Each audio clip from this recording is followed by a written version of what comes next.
Olá! Estamos ao vivo, 8 horas em ponto, Linfopedia, fanpage e Instagram. Vamos deixar o pessoal entrar.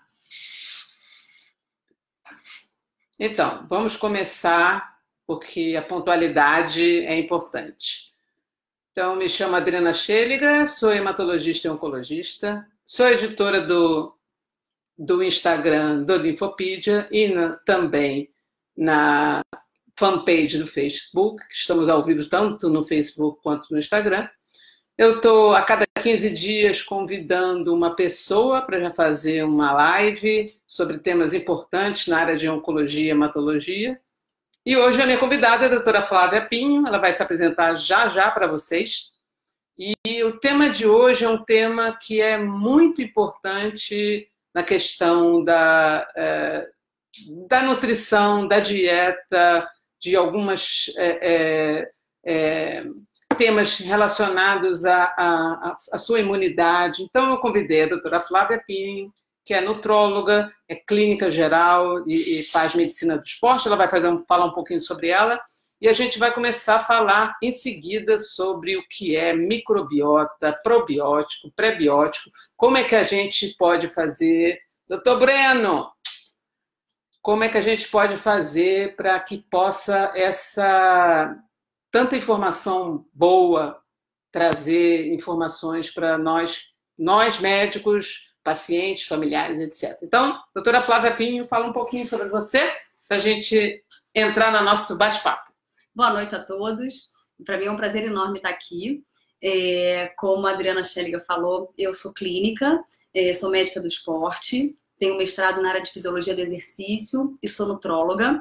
Trabalhei 8 anos com a parte clínica dos pacientes oncológicos, então essa temática da nutrologia envolvida com a promoção de saúde, com o tratamento de doenças, eu adoro, além da parte esportiva também.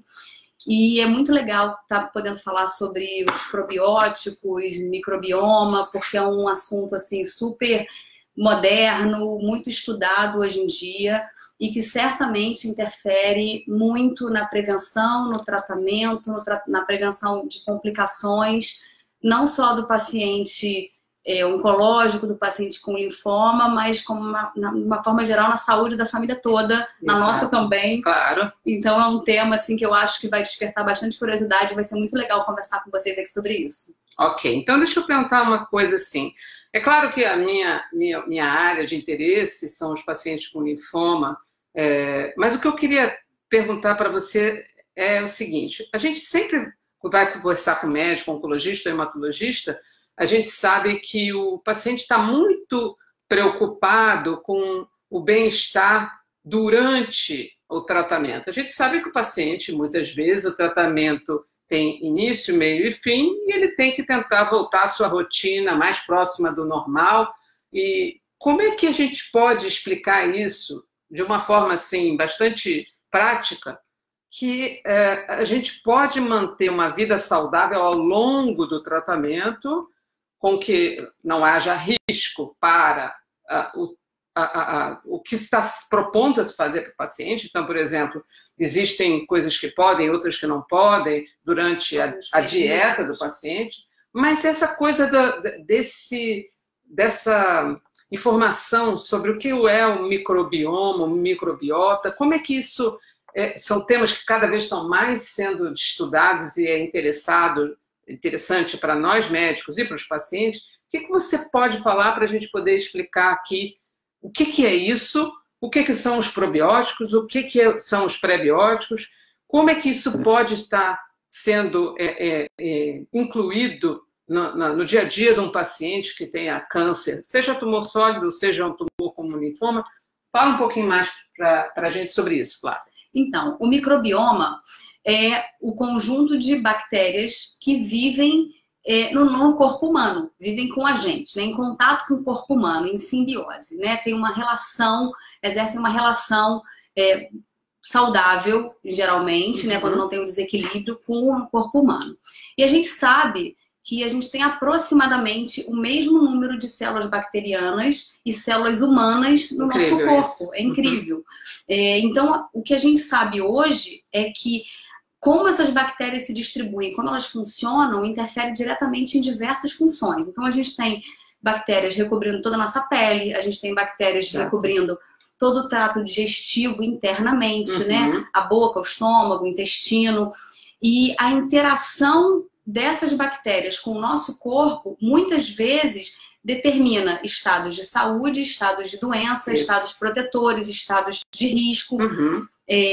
E não só nos pacientes oncológicos, mas de uma forma geral, o que a gente acredita hoje, sabe hoje, é que manter um equilíbrio, uma flora bacteriana, um microbioma, né? E especificamente a microbiota intestinal, que é o que a gente vai falar mais hoje, saudável, equilibrada, é muito interessante para evitar doenças, para evitar complicações infecciosas, inclusive num paciente oncológico, e para promover saúde, para aumentar a absorção, por exemplo, de nutrientes na dieta. A gente sabe que ter uma flora equilibrada com lactobacilos, bifidobactérias, enfim, tem uma gama de bactérias saudáveis, né? As bactérias não são necessariamente organismos ruins. As pessoas podem imaginar que, de um modo geral, até porque se a gente ouve a palavra antibiótico, que a gente conhece muito, são substâncias médicas para matar as bactérias. Ou matar, ou, digamos assim, eliminar bactérias. E é comum a gente ver, né, o paciente que, de alguma forma, precisa fazer uso de antibiótico, ter alterações no trânsito intestinal posteriormente, né? Com certeza, porque na verdade as bactérias não são vilãs. Exatamente, elas a bactéria do bem, digamos assim, exatamente, né? Elas foram eventualmente eliminadas junto com aquelas bactérias que a gente precisava de fato eliminar. Exatamente. Então, assim, os probióticos, o que são os probióticos? Isso explica pra gente. A gente tem alimentos probióticos, são alimentos ricos em lactobacilos, por exemplo, como os iogurtes fermentados, né? A própria forma de fazer o iogurte depende da fermentação dos lactobacilos.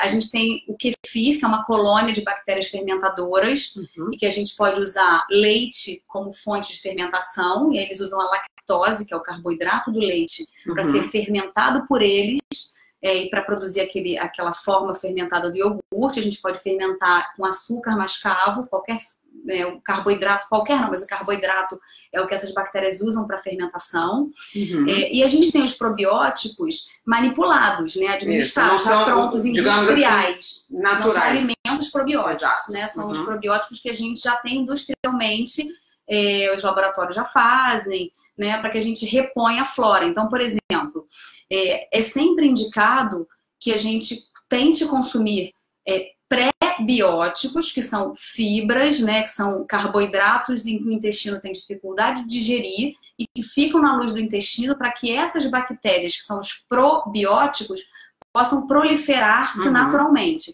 Então, por exemplo, frutas, cascas de frutas, cascas de legumes, talos de vegetais são fontes. A aveia, que é um cereal muito rico em fibras, o farelo de trigo, são fontes de fibras que a gente não consegue digerir naturalmente na digestão e que ficam, esses carboidratos complexos, ficam no intestino e servem como fontes para que as bactérias, que são os probióticos, possam se proliferar de uma forma saudável.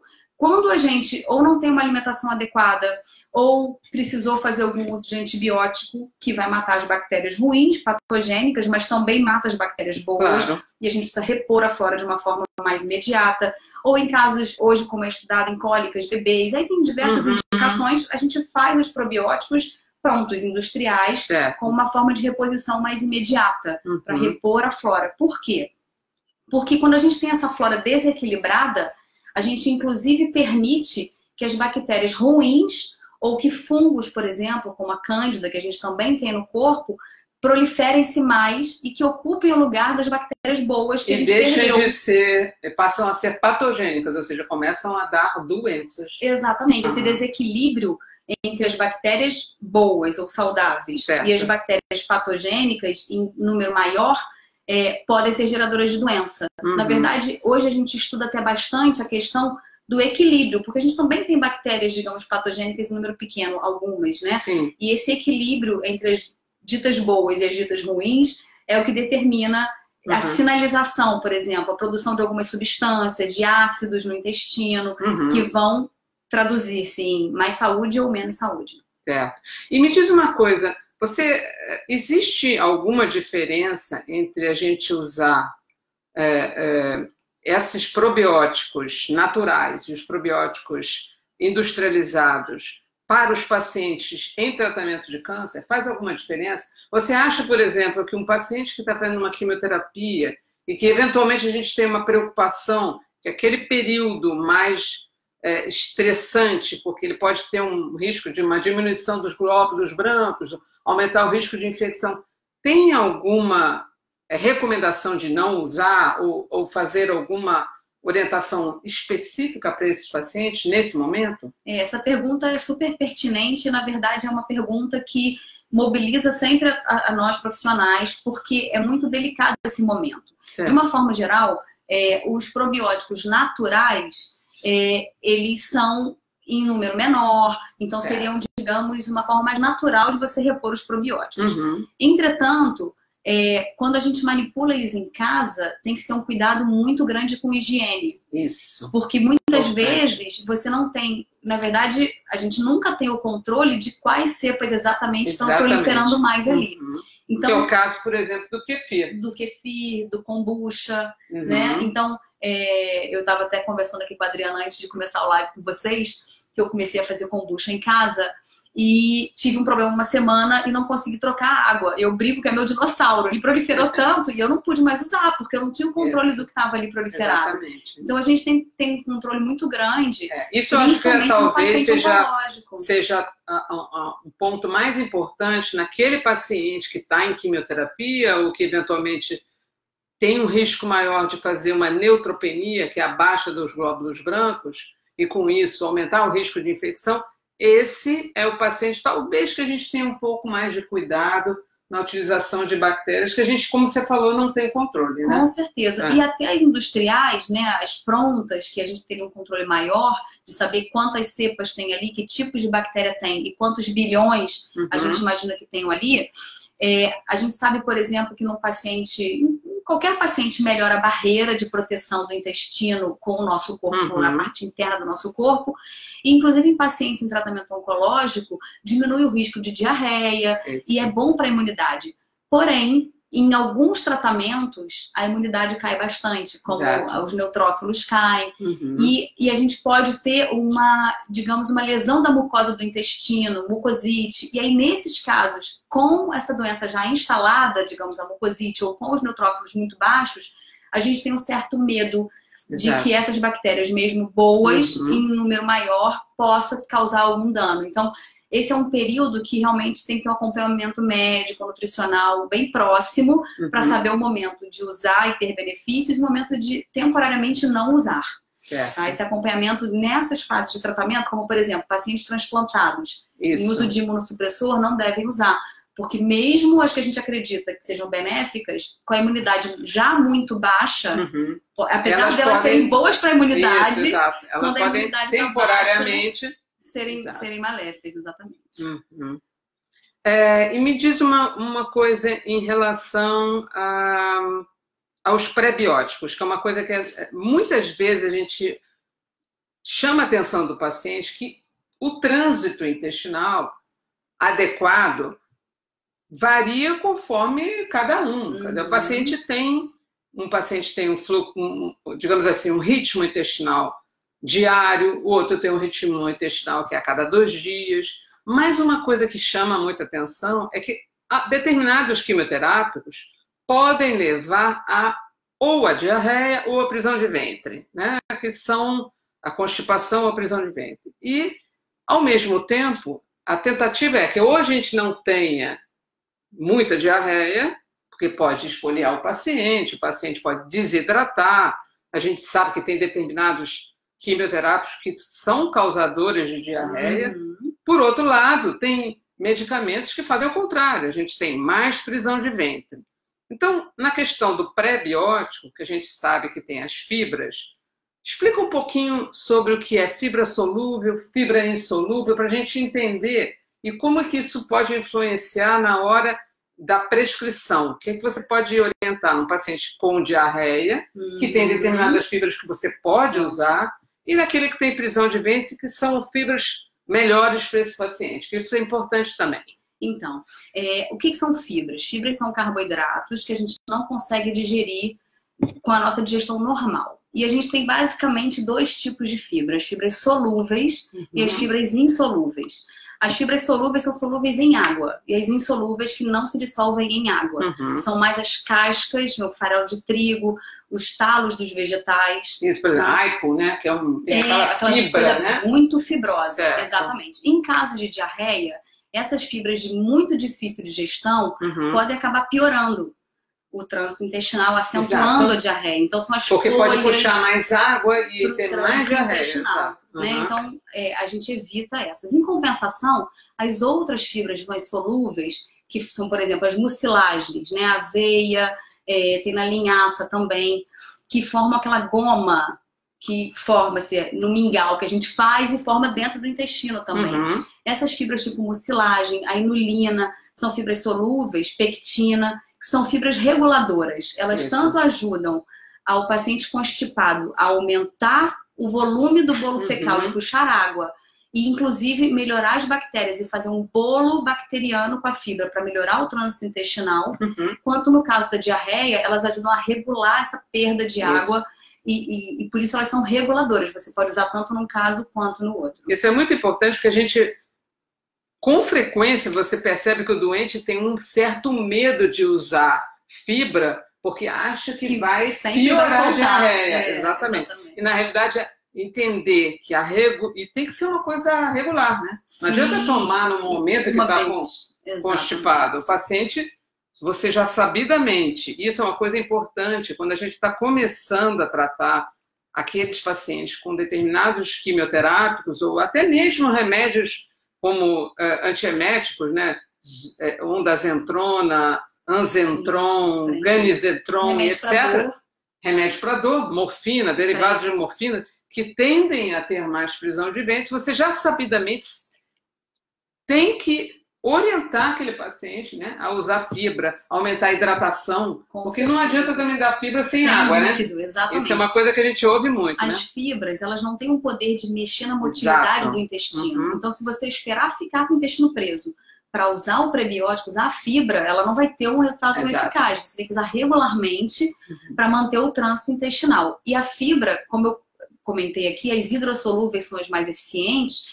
Você tem que dar água para que elas se hidratem e tenham a função volumétrica que elas podem exercer, além de outras, né? Mas a função volumétrica também é importante. Então, aumentar a hidratação, que muitas vezes é difícil, em alguns pacientes têm menos sede, têm menos apetite, mas é muito importante, associado à fibra, que você pode usar as fibras naturais, né? Por exemplo, aquela parte branca do limão, da laranja, né? A pectina, a casca da maçã, né? Bem higienizada.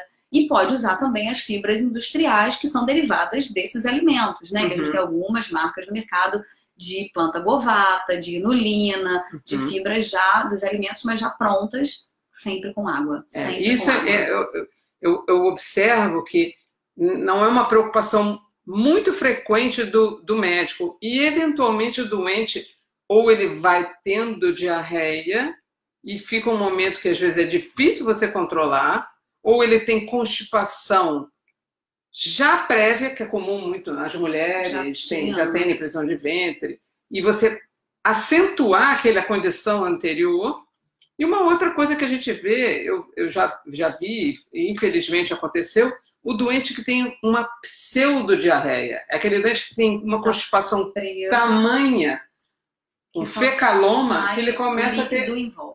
E aí acha que está com diarreia, Então, o diagnóstico mais preciso da diarreia, da constipação, da hidratação, do tipo de tratamento que o paciente está fazendo, é importante na hora de você decidir também qual a melhor fibra, qual a estratégia que você vai usar. E muito importante foi o que você comentou.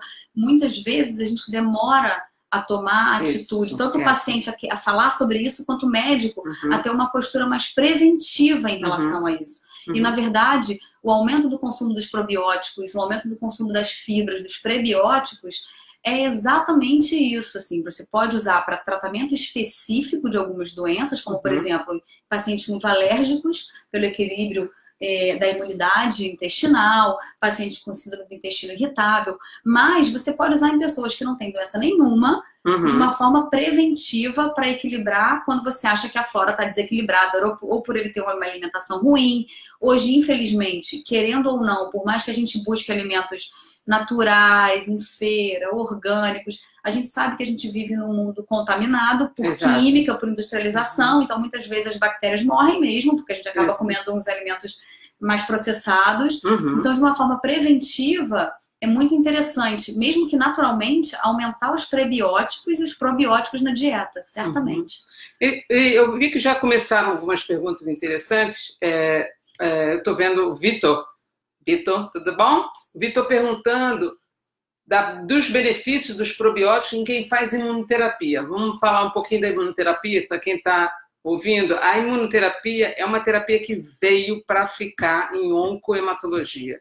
Você tem imunoterapia diversas, sejam anticorpos monoclonais, drogas que são chamadas anti-PDL1 e que são utilizados não só em linfomas, mas, por exemplo, câncer de pulmão, câncer de rim, câncer de cabeça e pescoço, câncer de bexiga, melanoma. Então, a imunoterapia veio para ficar na oncohematologia. E como a gente está falando em imunoterapia, o que você acha em relação aos probióticos e prebióticos, se existe alguma recomendação de não se usar ou de se utilizar, e como é que você acha que isso pode influenciar ou atrapalhar o tratamento, se é que isso pode acontecer? Sim, então, na verdade, como não é uma terapia que vai afetar de uma forma sistêmica a barreira intestinal e a imunidade, em princípio não há uma contraindicação, mas não há um consenso ainda. Toda essa parte, na verdade, toda a pesquisa hoje com probióticos é muito recente, tanto em metabolismo quanto em pacientes oncológicos. Então, assim, tem algumas coisas que a gente sabe que ainda tem mais a descobrir. De uma forma geral, o equilíbrio de bactérias boas, porque quando a gente faz os probióticos, a gente não está fazendo bactérias que a gente não tem entrado em contato. A gente está dando um aporte maior de bactérias que a gente já tem no intestino. Exato, isso é muito importante. E para promover um equilíbrio. Então, fora casos muito específicos de queda de barreira intestinal por imunoterapia, por imunossupressores, em fases muito graves de quimioterapia, fora essas fases muito específicas, não há, assim, um motivo para um risco maior. E, de uma outra forma, ter bactérias saudáveis, ter uma flora equilibrada, melhora muito, inclusive, a resposta imune do hospedeiro. Muito importante. Um equilíbrio de você diminuir, por exemplo, a entrada de contato com proteínas alergenas da dieta, que desencadeiam respostas inflamatórias. Você diminuir, por exemplo, a absorção de compostos nitrogenados, a diminuição do pH intestinal, aumenta a eliminação de compostos nitrogenados, que vem muito da carne vermelha, que a gente sabe que o consumo excessivo de carnes é oncogênico. Então, por todos os benefícios, simplesmente pelo paciente estar fazendo uma imunoterapia, que inclusive é mais específica ainda do que uma quimioterapia geral, em princípio não há um problema, desde que você esteja acompanhado e que seus exames estejam ok, porque na verdade você não é só imunoterapia, tem que ver se tem alguma outra coisa que contraindique naquele momento. Porque a gente tem que pensar o seguinte, dependendo da idade do paciente, né, e dependendo até mesmo do sexo, tem pessoas que têm outras doenças além do câncer. O diabetes, que a gente sabe que eventualmente diabéticos podem ter doenças neurotóxicas pelo diabetes e com isso ter diarreia já a priori, porque tem uma desautonomia. O paciente pode ser hipertenso e ele já tem que fazer uma dieta com mais baixo sódio. Por exemplo, o próprio paciente em imunoterapia, ele pode não estar com a doença controlada e, pela progressão da doença, evoluir com uma infiltração medular e fazer uma neutropenia. Isso. E, naquele momento, sempre o que a gente tem que pensar, quando a gente faz qualquer intervenção com o paciente, é primeiro em não causar o mal. Exato. Então, é fundamental. Tem que ter um acompanhamento, porque em algum momento ele pode ter algum desequilíbrio de exame, que naquele momento não vale a pena fazer o probiótico, né? E aí a gente faz só o prebiótico, porque a gente sabe que já dando o prebiótico, você otimiza os nossos probióticos naturais. Exato, né? Você já tem os seus próprios, Você só vai dar uma fonte. Você aumenta a sobrevida. Exato. Na verdade, isso é um outro conceito super interessante. Interessante isso. A nossa flora intestinal é renovada constantemente. Por isso que quando a gente usa externamente reposição de probióticos, seja os naturais, com kefir, com kombucha ou em cápsulas, a gente faz isso diariamente, faz com frequência, porque eles não duram muito tempo no nosso trânsito, no nosso trato digestivo, eles não colonizam e ficam lá. Então, quando a gente fornece mais prebióticos, a gente aumenta o tempo deles no nosso intestino, a sobrevida deles lá. E com isso você está equilibrando de uma forma, digamos, indireta e mais natural, se você naquele momento não quer fazer os probióticos. Eu tive uma pergunta minha curiosa. Há obviamente, agora com essa história que está se discutindo sobre os aditivos químicos nos agrotóxicos, etc. Isso a gente já sabe. Não precisa de grandes informações para saber que agrotóxico, só o nome já diz que é agrotóxico. Enfim, você tem determinadas substâncias que são importantes para controlar determinadas, como é que se chama? Pragas. Ok. Você tem coisas que são aceitáveis aqui ou no mundo. E que, por outro lado, você tem os agrotóxicos que vão fazer mal. A gente sabe, por exemplo, que tem determinados agrotóxicos que acumulam em determinados alimentos. Então, como é que fica? Essa coisa também não pode ser muito terrorista, porque a gente fala assim, não, o ideal é comer comida orgânica. Claro, quanto menos agrotóxico, mais orgânico for o alimento, melhor. Mas a gente também tem, assim como a gente tem que ter um equilíbrio das bactérias no intestino, a gente tem que ter um equilíbrio pensando na sua vida. Se você mora na cidade, ou em São Paulo, ou no Rio de Janeiro, e quer comer só orgânico e não usar nada de agrotóxico, vai ser difícil, porque você tem a poluição do ar, você tem a luz, tem a exposição verdade, solar. A gente às vezes não come em casa, Exatamente. Come na rua. E existem várias questões relacionadas a isso. Hoje, a sociedade paga um preço pela industrialização. Sem dúvida. Isso não tem jeito. Então, se a gente sempre puder buscar o alimento mais natural, mesmo que não seja o orgânico, que seja o mais natural, que não venha esteja embalado, ali na feira, que não seja empacotado, já é um ganho Perfeito. enorme. Porque pode até ter alguns agrotóxicos, isso é muito ruim, mas vai ter menos química. Quando a gente pega o rótulo e vê aquele monte de nome que a gente não sabe o que é. Se tiver mais de dois componentes, exatamente. Mais siglas. Então, esse é um caminho que é, digamos, mais acessível, mais fácil. A questão dos orgânicos é claro que é mais interessante, né? A gente sabe que a carne de gado, de galinha que ciscam, que pastam, o conteúdo, por exemplo, das gorduras é diferente do que dos gado alimentado pelo milho. Não é? Exato. Ovo de galinha que cisca. Exato. É um outro ovo, e o conteúdo é diferente. O conteúdo de ômega 3 é diferente. E é claro que quando a gente pensa numa cadeia alimentar, se o milho é transgênico, se a soja é transgênica, além de ser transgênico, os transgênicos dependem de agrotóxicos mais potentes e mais tóxicos ainda. Isso é um outro problema dos transgênicos. E aí, o que a gente tem, na verdade, a maior parte do gado, das aves sendo alimentadas por esse milho e essa soja transgênica, o depósito na carne deles, no leite deles, no ovo deles, vai ser, né, da galinha, no caso, o ovo não da vaca, vai ser maior ainda pela questão da cadeia alimentar, do acúmulo.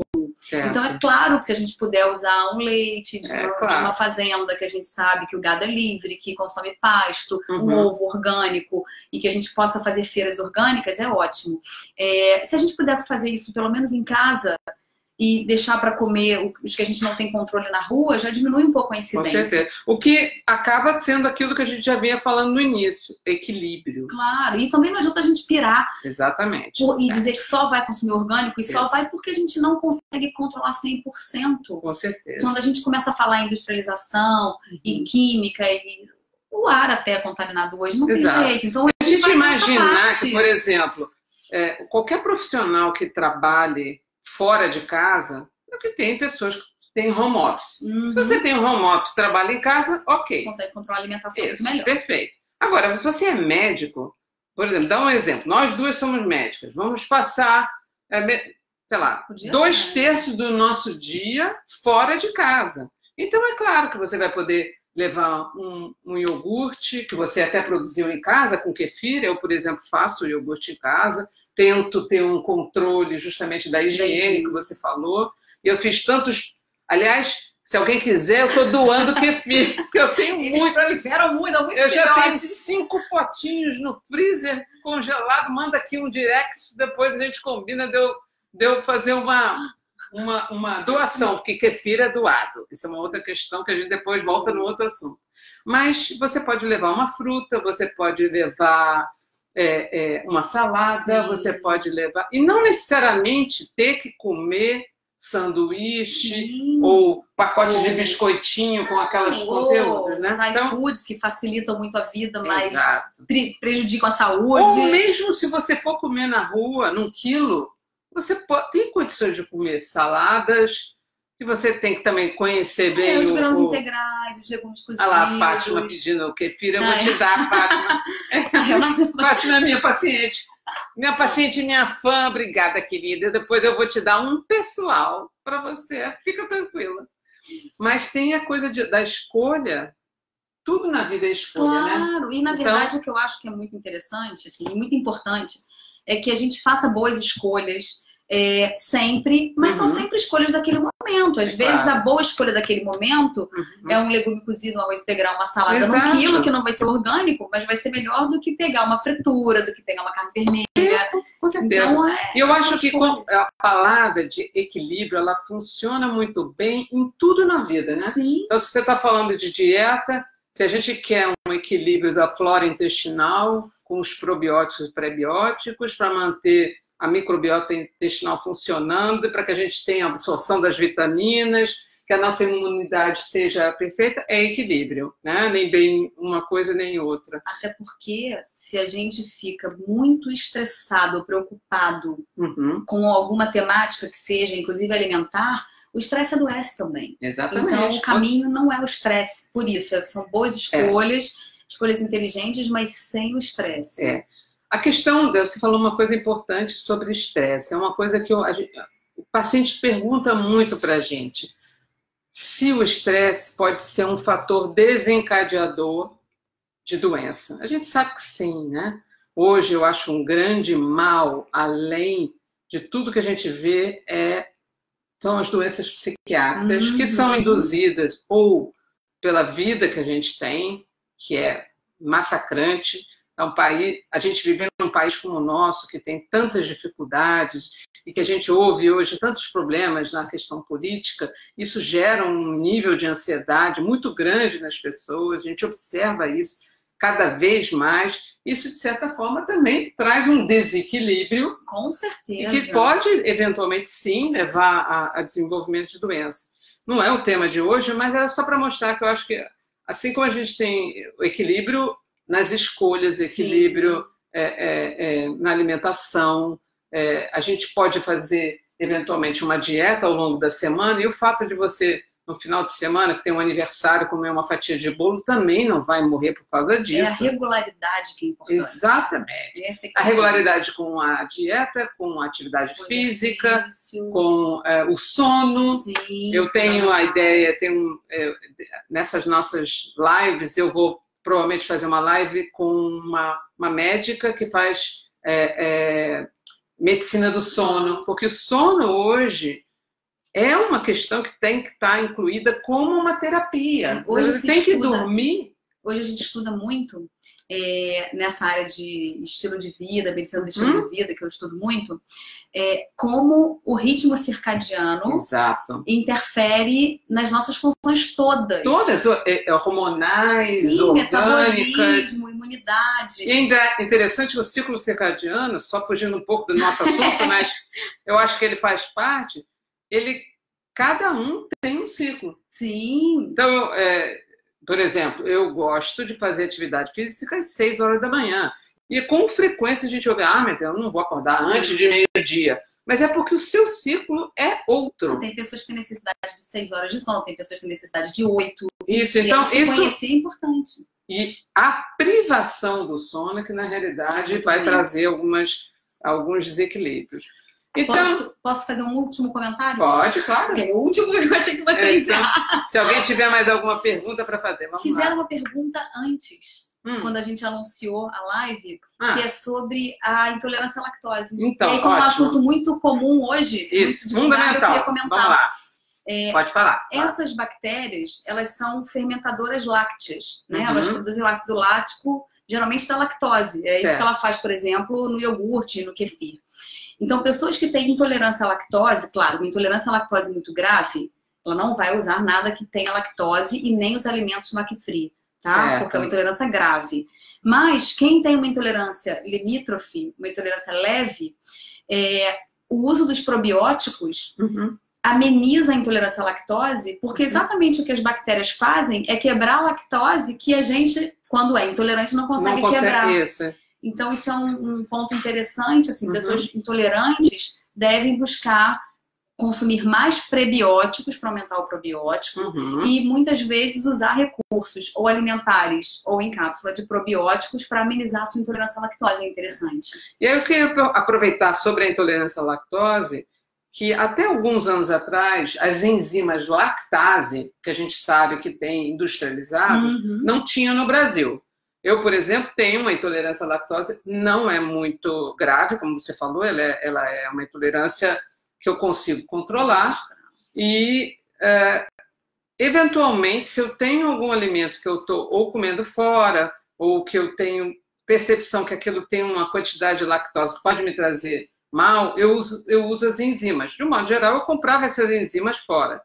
Tem algumas enzimas já comercializadas no Brasil. O que você acha do uso delas para auxiliar os pacientes ou as pessoas que precisam ou que têm, gostam de comer determinados alimentos que têm uma quantidade de lactose que, se não tomarem a lactase, podem ter alguns efeitos colaterais. Isso é importante? Isso faz sentido? Você acha que é viável? Faz, na verdade, até para contextualizar, os alimentos ditos lac-free, né, que não têm lactose, na verdade, eles têm lactose e eles são adicionados já industrialmente da lactase. Exato. Então, na verdade, não é um alimento que não tem a lactose ali, tem a lactose já quebrada pela enzima lactase. Certo. O que é o melhor, né, assim, a gente recomendar quando o paciente é intolerante? É que na alimentação habitual, ele evite alimentos com lactose. E aí é tudo, né? Queijo, leite. Queijos mais para os brancos, para os amarelos quase não tem lactose. Mais leite, o queijo mais fresco, vaca, né? Queijo fresco. Certo. O iogurte depende. Intolerâncias leves, como o iogurte já é fermentado, ele já tem tem pessoas menos que toleram lactose. bem. Mas intolerante grave não tolera iogurte. Certo. E o que eu recomendo é que tenham enzima para quando forem fazer uma refeição fora de casa, uma refeição que você não controla, ou uma refeição que você gosta muito e que você não conseguiu substituir aquele ingrediente, né, aquele leite. Certo. E você usa a enzima, sim, ótimo, como um artifício para não ter distensão abdominal, exatamente, dor, cólica, diarreia. Exato. Né? Estou perguntando aqui a Márcia. Oi, Márcia. Márcia é quem fez a minha página. Se Yakult é bom. O que você acha? Então, o Yakult é um leite fermentado, né? Que tem realmente lactobacilos ali. Só que ele tem também uma quantidade de açúcar importante, não fermentado ali dentro. Então, depende. A gente tem um iogurte, por exemplo, um kefir feito em casa é infinitamente superior. Então, né? Um iogurte Márcia, natural, eu te dou depois kefir, mas tem que fazer direitinho. Então, tá bom. Então, gente, nós estamos aqui há quase 40 minutos. Eu queria... vamos conversar a respeito da próxima consulta, Fátima, depois a gente conversa. Então, eu queria primeiro agradecer, Flávia, foi ótimo, muito obrigada. A gente vai se falar no futuro, vamos ter outras lives. Queria agradecer o pessoal que esteve aqui comigo até agora e com a Flávia. Eu vou salvar essa gravação, tanto no Facebook quanto aqui no Instagram, e depois vou deixar aqui disponível para vocês assistirem, tá bom? Tenham todos uma boa noite, equilíbrio nas suas dietas. Muitas fibras, muita água, orgânico quando for possível, certo? Então tá. Boa noite, gente. Tchau, tchau. Salvar 30 espectadores. Salvo. Tchau. Márcia.